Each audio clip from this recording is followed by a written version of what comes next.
Hello viewers, আসসালামু আলাইকুম। আশা করি সবাই ভালো আছেন।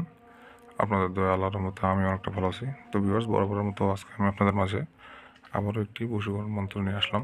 তো এটি খুবই শক্তিশালী এবং খুবই পাওয়ারফুল একটি মন্ত্র। আপনারা এই মন্ত্রের মাধ্যমে যে কোনো ব্যক্তিতে আপনার বশীভূত করে ফেলতে পারবেন, এমনকি আপনার বাধ্যগত করে ফেলতে পারবেন। তো এই যে স্ক্রিনে দেখতে পাচ্ছেন, এই মন্ত্রটি দিয়ে আপনি শুধু নাম জানলেই চলবে। যাকে আপনি বশীভূত করতে যাচ্ছেন বা আপনার বাধ্যগত করতে যাচ্ছেন, শুধু তার নাম জানলেই চলবে, অন্য কোনো কিছুর প্রয়োজন নাই।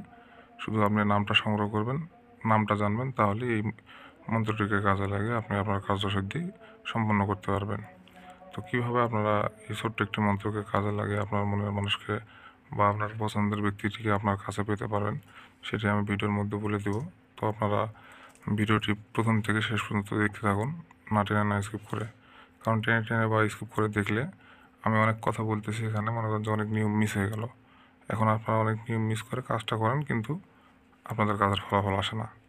তো আপনাদের কাজের ফলাফল না আসার একটাই কারণ, আপনারা পুরো ভিডিওটা দেখেন না। ভিডিওটা দেখে যদি মনোযোগ সহকারে কাজ করেন, তাহলে আপনাদেরকে আর আমাকে কমেন্ট বক্সে বা ইমোতে বলতে হবে না যে ভাই কাজ করছি, হচ্ছে না কেন। তো কাজটা করলে করার মতো করতে হবে। কাজ কিন্তু বিভিন্ন কারণে হয় না, এখানে মানসিক শারীরিক সমস্যার কারণে হয় না। মানসিক সমস্যা বলতে আপনি মনে করেন যে কাজটা করতেছেন, এখন সাপোজ এখন কাজটা করতেছেন, কিন্তু আপনার মনে বিশ্বাস নেই, করতেছেন আর ভাবতেছেন যে কাজটা হবে কি না হবে না, এরকম মনোবল নিয়ে কাজ করলে আপনি কখনোই ফলাফল পাবেন না। তো আপনাদেরকে কাজের ফলাফল আনার জন্য সর্বপ্রথম কাজ হবে এটার উপর বিশ্বাস স্থাপন করা। আপনারা যতক্ষণ না এটার উপর বিশ্বাস স্থাপন করতে পারবেন, মানে দৃঢ় বিশ্বাস যতক্ষণ আপনার মনের মধ্যে আসতেছে, ততক্ষণ আপনারা এটার কাজ, এক কথায় আপনি একবার কেন 1000 বার করেন, তারপর আপনি কাজের ফলাফল পাবেন না। তো এখানে সঠিক নিয়মে কাজ করবেন, আপনি 100% ফলাফল পেয়ে যাবেন। তো যাই হোক, অনেক কথা বলে ফেললাম, কাজের কথায় আসা যাক। কীভাবে করবেন আমি আপনাদেরকে বলে দিচ্ছি। তো যারা এখন আমার চ্যানেলটি সাবস্ক্রাইব করেননি, তারা অবশ্যই আমার চ্যানেলটি সাবস্ক্রাইব করে দেবেন এবং পাশে থাকা বেল বাটনটি বাজিয়ে দেবেন, যাতে করে পরবর্তীতে আমি নতুন কোনো ভিডিও আপলোড করলে আপনারা সঙ্গে সঙ্গে পেয়ে যান। তো ভিউয়ার্স, মন্ত্রের উচ্চারণ সবসময় সঠিক হতে হবে। এখন মন্ত্রের উচ্চারণ যদি সঠিক না হয়, তাহলে কিন্তু আপনার কাজের ফলাফল পাবেন না। আপনাদের বোঝার সুবিধার্থে একবার আমি পড়ে শোনাচ্ছি। কাল কাল মহাকাল, যুগ্ন যোগিনী ইন্দ্রজাল, অমুক মেয়েকে বর্ষাংশ।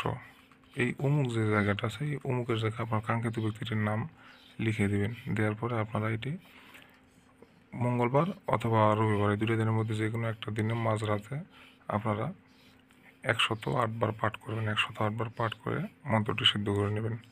108 বার করলে মন্ত্রটি সিদ্ধ হয়ে যাবে। তারপরে আপনাদের করণীয় হবে, আপনার কাঙ্ক্ষিত ব্যক্তিটির নাম মনে মনে জপ করবেন। আর এই মন্ত্রটি আপনারা মাত্র 7 বার পাঠ করবেন, মাত্র 7 বার। স্বয়ং সিদ্ধ করার পর 7 বার পাঠ করবেন।